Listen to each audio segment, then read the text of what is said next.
Your car is keeping you poor. Well, maybe not poor, but it's definitely stopping you from getting rich. Last year, I got curious and I wanted to see exactly what it cost to own a vehicle. So I tracked every penny for 22 months that I put into my car. It didn't matter if it was the payments I was making, the insurance, the registration, the winter tires, the oil changes, the windshield washer fluid, big or small, I tracked it all, and it came down to $901.03 every single month. And to be honest, that was way higher than I ever thought it would be because my payment is only $205 bi-weekly.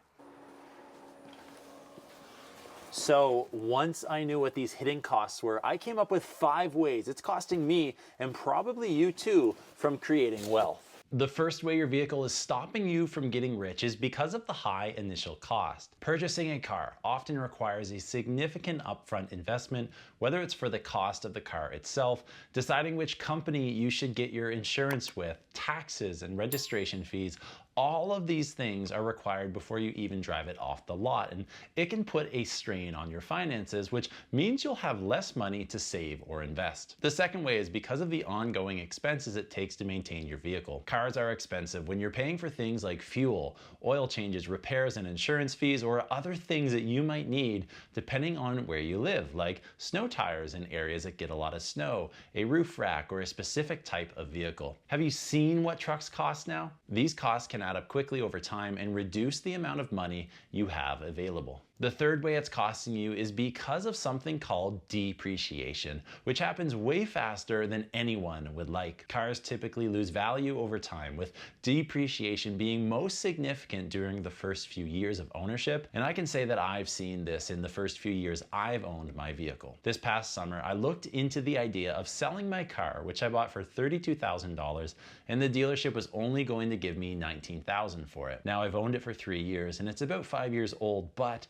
it was way less than I expected them to offer me, and I know it's definitely less than they would sell it for. This is a great example of your car being an asset that is decreasing in value as time goes on, which can affect your overall net worth and maybe even eventually become a liability. The fourth way is because of how you actually purchase the vehicle. Most people don't have enough disposable lying income around to just buy it in cash, so they have to finance their purchases through loans or leases, which come with interest charges. The average new vehicle costs $48,000, and the interest can add up a lot over the average length of a car payment, which is 72 months or 6 years, and divert money away from potential wealth building opportunities, which is related to the fifth way, opportunity cost. Money that's being spent on your car could instead be invested in other assets or used for income generating opportunities like buying a property, investing, or starting a business. Let's look at what would happen if I took my bi-weekly car payment and invested that into an ETF instead. Say I invested $400 every month over the course of the 6 years it would take to pay off my vehicle, which grew at 8% each year. I would have more than $39,000, and if I left that in a separate account to grow over the next 30 years and I didn't make another payment, it would grow to almost $400,000. That's just one example of opportunity cost, but it's definitely something you should consider. So now that you know that your vehicle is most likely stopping you from getting rich, here are 5 steps you can use to overcome that. Step 1, choose a cost-effective car. Consider buying a used vehicle or a more affordable one to reduce the high initial cost and ongoing expenses that might come up. I've owned 3 vehicles. My first one I bought from my parents. My second one I split with my 2 roommates when I lived in the Caribbean because car prices were way too high and we were all going to the same places anyway. And I got my third and current vehicle when I moved back to Canada, and I expect to drive that for a very long time. I also bought it used, so I got a better price on it than if it was new. Step 2, create a budget. Carefully budget for all car-related expenses because it's important to have a plan for your money. Before I bought my vehicles, I always looked at what it would cost me per month and whether or not it was a smart decision based off what I could afford and not what I wanted. If I would have bought my dream vehicle, I'd be driving around looking pretty good in a 1990s Land Rover Defender kitted with the adventure package.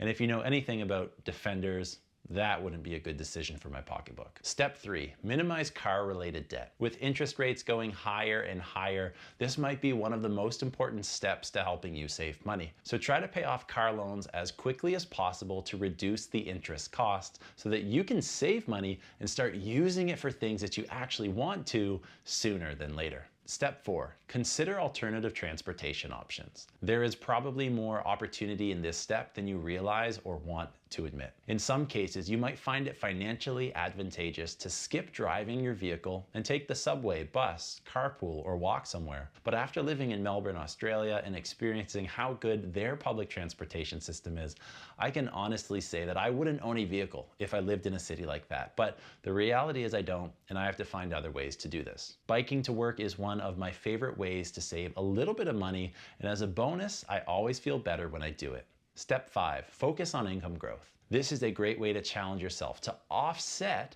the financial impact of owning a vehicle. I've done this by creating another stream of income from my business that is designated for car payments, and this has been a huge win for me financially because now I have a growing stream of income that pays for my vehicle every month, and then I can choose to do whatever I want with the leftover amount, whether that means I invest it, buy equipment for my business, or make lump sum payments on the leftover loan. Your vehicle should be a tool that serves your needs, not an obstacle to building wealth.